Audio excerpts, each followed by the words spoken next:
حبيب الله الصلاة والسلام عليك يا شافي المذنبين الصلاة والسلام عليك يا رحمة للعالمين الحمد لله رب العالمين والعاقبة للمتقين الصلاة والسلام على سيد المرسلين أما بعد فأعوذ بالله من الشيطان الرجيم بسم الله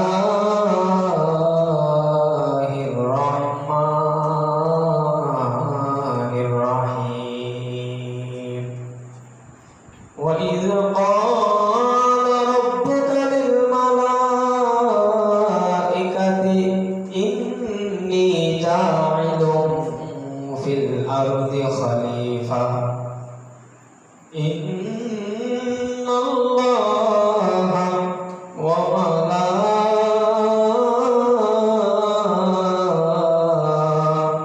وملائكته يصلون على النبي يا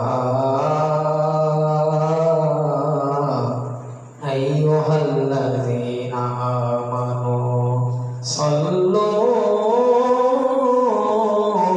عليه وسلموا تسليما اللهم صل على سيدنا مولانا محمد وعلى آل سيدنا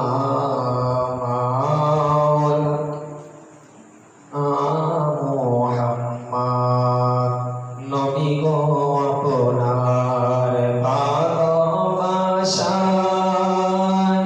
আল্লাহর রানী হওয়া যায় নবী গো আপনার ভালোবাসায় জান্নাতে বাসী হওয়া যায় আল্লাহুম্মা সাল্লি আলা সাইয়্যিদিনা মাওলানা মুহাম্মদ ওয়া আলা আলি সাইয়্যিদিনা মাওলানা মুহাম্মদ।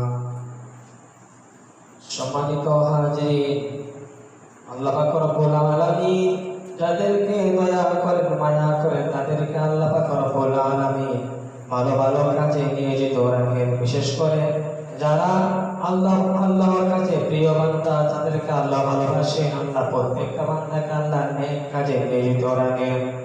আল্লাহ পাক রব্বুল আলামিনের কাছে লাখ লাখ শুকরিয়া।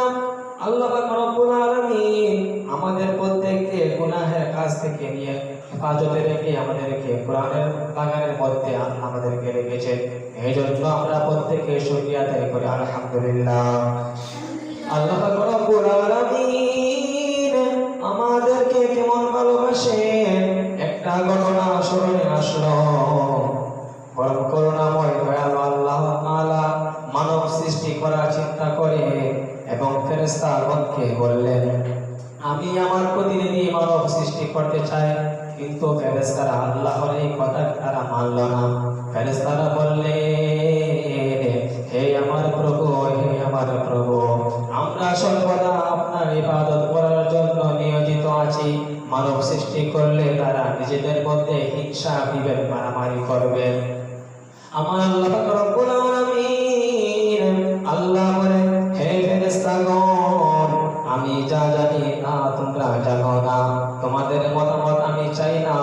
ফেরেশতাগণ নিজেদের ভুল বুঝতে পারল এবং তারা আল্লাহর কাছে ক্ষমা প্রার্থনা করলো এবং তারা বলল, হে আল্লাহ, আপনি সর্বশক্তিমান, আপনি সর্বজ্ঞ। হযরত আদম আলাইহিস সালামকে আল্লাহ পাক রব্বুল আলামিন মাটি দ্বারা সৃষ্টি করলেন এবং ফেরেশতাগণকে বললেন আদম আলাইহিস সালামকে সিজদা করার জন্য। একমাত্র আজাজিল ছাড়া সকলেই তাকে সিজদা করলেন। জিন আজাজিল এত বেশি আল্লাহর ইবাদত করেছিল যে পৃথিবীতে কোনো জায়গা ফাঁকা ছিল না, প্রত্যেকটা জায়গার মধ্যে সে আল্লাহকে সিজদা করেছে। তাই আল্লাহ তাকে ফেরেশতার মধ্যে স্থান দিয়ে ফেরেশতাদের নেতা বানিয়ে দিয়েছিলেন। সে খুব গর্বিত হয়ে আল্লাহকে বলল, হে আমার প্রভু, হে আমার আল্লাহ, আমি আগুনের তৈরি আর আদম তো মাটির তৈরি, সুতরাং মাটির কাজ হলো নিচের দিকে ধাবিত হওয়া আর আগুনের কাজ হলো উপর দিকে অগ্রগতি হওয়া। আজাজিল আল্লাহর কথা অমান্য করায় তিনি তাকে অভিশপ্ত শয়তান নামে অভিহিত করলেন। শয়তান প্রার্থনা করল, হে প্রভু, আপনি আমাকে অভিশপ্ত করলেন, দুঃখ নাই, আমি যে মানবের জন্য অভিশপ্ত হলাম তাদেরকে যেন কুপথে নিয়ে যেতে পারি। এই আজাজিল শয়তান যখন আল্লাহ তাকে অভিশপ্ত করলেন, সে আল্লাহর কাছে কি চাইলো যে আল্লাহ, আমি অসুস্থ হলাম, সমস্যা নেই, তবে আমার তিনটা চাওয়া আছে। নাম্বার 1, যদি আমাকে কিয়ামত পর্যন্ত হায়াত দিতে হবে। নাম্বার 2, আমি যেন আপনার প্রত্যেকটা বান্দারকে আপনার প্রত্যেকে দিনের প্রত্যেকে দূরে রাখতে পারি। নাম্বার 3, আমি যেন প্রত্যেকটা বান্দার রোগে রোগে শিরায় শিরায় প্রত্যেকটা অঙ্গ প্রত্যঙ্গে ঢুকে ঢুকে মালিক থেকে তাদেরকে নিরাশ করতে পারি। আমার আল্লাহ রব্বুল আলামিন কেমন দয়ালু! আমার আল্লাহ রব্বুল আলামিন শয়তানের এই কথা মেনে নিলেন এবং আমার আল্লাহ বলে দিলেন, হে শয়তান, শুনে রাখো, শুনে রাখো, তুমি যদি আমার বান্দাদেরকে পথভ্রষ্ট করতে চাও, আমি আমার বান্দাদেরকে বলে দিলাম, লা তাকনাতু মির রাহমাতিল্লাহ, বান্দা তোমরা যতই গুনাহ করো না কেন, অন্যায় করো না কেন, তোমাদেরকে আমি মালিক তওবা করলে তোমাদেরকে নিষ্পাপ বানিয়ে দেব। শয়তান যদি আমাদেরকে গুনাহ করাক না কেন, আমরা যদি আমাদের মালিককে চিনি, আমাদের আল্লাহর রহমতকে চিনি, আল্লাহ তো রহমান, আল্লাহ তো রহিম, আমরা আমাদের গুনাহের দিকে না তাকাই, আমরা যদি আমাদের প্রভুর দয়ার দিকে তাকাই, তাহলে আমাদের গুনাহ চেয়ে আল্লাহর দয়া অনেক করতে অনেক বড়। আমাদের গুনাহ আল্লাহর রহমত থেকে বড় নয়, বরং আমাদের গুনাহ থেকে আল্লাহর রহমত অনেক অনেক বড়। এজন্য আল্লাহর বান্দারা সবসময় আমার আল্লাহকে ভয় করা দরকার। আমার আল্লাহ যা কিছু আদেশ করেছেন এগুলো মানা দরকার। আমার আল্লাহ যা থেকে নিষেধ করেছেন এগুলো থেকে আমাদেরকে নিজেদেরকে হেফাজতে রেখে চলার মতন দরকার। নয়তো এই শয়তান যেহেতু আল্লাহর কাছ থেকে সে এই তিনটি অপশন চেয়েছে, অবশ্যই সে আমাদেরকে আমাদের ইমান আমল ধ্বংস করার জন্য সর্বক্ষণ আমাদের পিছনে লেগে আছে। এই জন্য আমরা আল্লাহর পথে থাকা আমাদের জন্য সবসময় কল্যাণকর হবে যদি আমরা আল্লাহর পথে চলতে পারি। করুণা আল্লাহ তাআলা তার প্রার্থনা কবুল করলেন এবং বললেন, হে আজাজিল, তোকে সেই ক্ষমতা প্রদান করলাম, কিন্তু তুই এবং তোর অনুসারীদেরকে দ্বারা আমি দুজক পূর্ণ করব। সেই পথে শয়তান মানব জাতির চিরশত্রু হলো। হযরত আদম আলাইহিস সালামের পাঁজরের হাড় হতে বিবি হাওয়াকে সৃষ্টি করলেন। তারা উভয়ে বেহেশতে সুখে শান্তিতে বাস করতে লাগলো। একটা আল্লাহ হযরত আদম আলাইহিস সালামকে সাবধান করলেন, সতর্ক থাকতে, সে সর্বদা তোমার অনিষ্ট করবার চেষ্টায় লিপ্ত আছে। বেহেশত চিরসুখময় স্থান, সুগন্ধ এবং ফুল পরিপূর্ণ সুন্দর একটি জায়গা। সেই বেহেশত হতে শয়তান তোমাদেরকে বহিষ্কার করার চেষ্টা থাকবে। সাবধান, গোমুদ বৃক্ষের ফল কখনো ভক্ষণ করো না, তা বেহেশতের ফল নয়। হযরত আদম আলাইহিস সালাম ও হাওয়ার সুখ শান্তি থেকে শয়তান হিংসায় জ্বলছিল। সে তাদের অনিষ্ট করার সুযোগ করছিল উক্ত নিষিদ্ধ ফল ভক্ষণ করাতে। উক্ত নির্দিষ্ট ফল ভক্ষণ করাতে পারলে তাদেরকে খুব কষ্টে ফেলতে পারবে, সেই সুযোগ আসলো। বিবি হাওয়াকে প্রলোভ দিয়ে লোভ দেখিয়ে এই ফল খেতে আরো অধিক সুখ ভোগ করতে পারবে। শয়তানের কথা বিশ্বাস করে বিবি হাওয়া নিজে এই ফল খেলেন এবং হযরত আদম আলাইহিস সালামকে খাওয়ালেন। তা খাওয়ার সঙ্গে সঙ্গে তাদের উপর খুবই অতুষ্ট করে এবং আল্লাহ পাক রব্বুল আলামিন তাদেরকে বিহেশত হতে পৃথিবীতে নিক্ষেপ করলেন। হযরত আদম আলাইহিস সালাম সিংহল দ্বীপে এবং বিবি হাওয়াতের গায়ে পড়লেন। তারা দুজনে তাদের ভুল বুঝতে পারলেন এবং করুণাময় আল্লাহর কাছে তওবা করতে লাগলেন।